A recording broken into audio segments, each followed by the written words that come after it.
ભરૂચના ભાડભૂત ગામે ધમધમતા દારૂના અડ્ડા ગ્રામજનો બંધ કરાવવા જતા માથા ભારે બુટલેગરોએ તેમની પર પથ્થરમારો કરતા 4 મહિલાઓ ઈજાગ્રસ્ત બની હતી।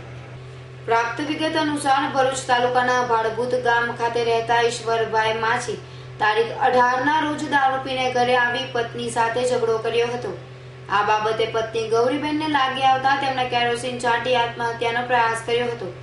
આ બાબતે વિફરેલા ગ્રામજનોએ 1000 થી 1500 ની સંખ્યામાં રસ્તા પર ઉતરી ભાડભૂત ગામમાં ચાલતા 18 જેટલા દેશી દારૂની ભઠ્ઠીઓ બંધ કરાવવા માટે તોડફોડ કરી હતી અને દારૂનો જથ્થો તોડી દીધો હતો, જેના કારણે દારૂનો ભઠ્ઠો ચલાવનાર બુટલેગરો અરવિંદભાઈ, કનુભાઈ, કાશીબેન, માલીબેન, બુધાભાઈ વગેરે રોષે ભરાયા હતા। દરમિયાન અગ્નિ સ્નાન કરનાર ગૌરીબેનનું તારીખ 19 ના રોજ મોત થતા તેમની અંતિમ યાત્રા કાઢવામાં આવી હતી। અંતિમ યાત્રામાં આખું ગામ જોડાતા 1500 થી વધુ વ્યક્તિઓ સાથે હતી।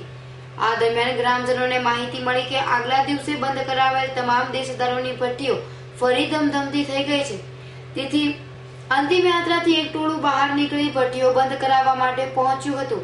ત્યાં અગાઉથી જ સજ્જ થયેલા બુટલેગરો તથા તેમના માણસોએ ગ્રામજનો પર છૂટો પથ્થરમારો કર્યો હતો અને લાલ મરચાની ભૂકી નાખી હુમલો કર્યો હતો।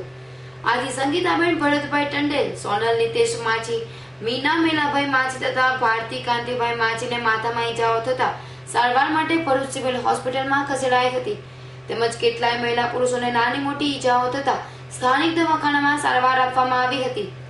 બનાવને પગલે ભરૂચ ગ્રામ્ય પોલીસ મથકે ફરિયાદ નોંધાતા પોલીસે વધુ તપાસ હાથ ધરી છે।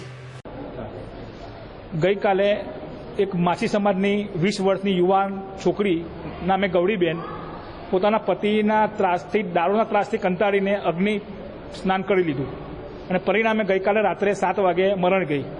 ગઈકાલે 7 વાગે મરણ જવાથી એનું પીએમ કરવા હું પોસ્ટ અહીંયા સિવિલ હોસ્પિટલમાં આવ્યો હતો એમાં, અને મહિલાઓને એવું લાગ્યું, ભારભૂતની માછી સમાજની મહિલાઓને, કે દારૂના અડ્ડાઓને કારણે આ બધા ધંધા થઈ રહ્યા છે।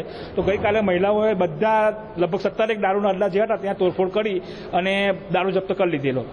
હવે ગઈકાલે 24 કલાક પર ના થવા દીધા અને ફરી બુટલેગરોએ દારૂ વેચવાનું ચાલુ કર્યું, જેથી ફરી પાછી મહિલાઓએ આજે લગભગ 3 વાગ્યાના અરસામાં એ દારૂવાળાને કહેવા કે ભાઈ તમે આ દારૂ ફરી કેમ ચાલુ કર્યો છે, ત્યારે બુટલેગરોને ખબર પડી ગયેલી કે આ લોકો મહિલાઓ ફરી પાછા પાસે આવવાના જ છે। એના ભાગરૂપે એ લોકો મરચાની ભૂકી તૈયાર રાખેલી અને ઘરમાં બેસીને લગભગ 15-20 યુવાનો અને તેમના બૈરાઓએ મરચાની ભૂકી આ બૈરાઓ ઉપર નાખી અને તે લોકોની ઉપર હુમલો કરેલો અને એ લોકોને ગંભીર ઈજાઓ પહોંચાડી। એ રીતના અમે સિવિલ હોસ્પિટલમાં લગભગ 4 લેડીઝો ગંભીર ઈજાઓને કારણે દાખલ કરવા માટે અહીંયા આવેલા છે। કાલા અડ્ડા માટે પોલીસને તરત જાણ કરવામાં આવેલી એની અંદર, અને એના અગેન્સ્ટની અંદર મને ડીવાયએસપી સાહેબે લગભગ સવારે 9 વાગે ત્યાં પોલીસ સ્ટેશનમાં બોલાવેલો અને 12 વાગ્યા સુધી મારો જવાબ કરેલો। 12 વાગ્યા પછી હું 1 વાગે ત્યાં ઘરે ગયો તો ફરી ત્યાં ધમાલ ચાલુ જ હતી। એમાં આદિવાસી બધા બુટલેગરો છે એની અંદર, એમાં મહિલાઓ છે લગભગ 8-9 મહિલાઓ છે અને 10-15 પુરુષો છે। એમાં અત્યાર લગીમાં અમે દારૂ બંધ કરવા માંગીએ છીએ, પણ એ લોકો દારૂ બંધ કરતા નથી।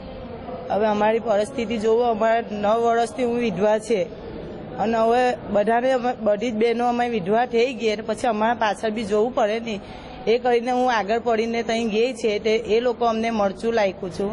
કાલે બંધ કરાવી ગયા, કાલે એમ કે અમે તો જે થાય તે કરો, અમે દારૂ બંધ કરીએ નહીં, છતાં હું આજે પાછી આગળ પડી છે અને એ લોકો એવું કહે કે દારૂ બંધ નહીં કરાવો, તમને મરચું લાગ્યા પછી અમને પથ્થર મારવા ચાલુ કર્યો છે। હું એમાં ઊભી જ રહેલી હતી જોવા માટે, એમાં મને વાગી પડ્યો છે। કેટલી મહિલાઓ? અમે લગભગ 20-25 મહિલા ગયેલી હતી। અમને 4 જણ અહીંયા વાગ્યું છે। કેટલા લોકોનું ટોળું?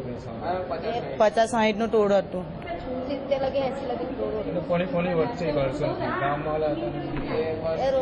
રોડ પર જ હતું ભાઈ, અમારે રોડ પર જ, બસ સ્ટેન્ડ પર જ જવાનું, માછીવાડ અલગ છે। એ લોકો કાલે અમને એવું કીધું કે અમે બંધ કરી દઈશું, છતાં પણ એ લોકો બંધ નથી કર્યું। અમારી તો જિંદગી બરબાદ કરી, પણ હવે અમારી પાછળની જિંદગી પણ જોવું પડે ને। અમારે નાના છોકરા મૂકીને હું પણ મજૂરી કરીને છોકરા જીવડાવું છું, પણ હવે બીજાને બી જોવું પડે ને અમારી। અવિસયનો રિપોર્ટ, S9 ન્યૂઝ, ભરૂચ।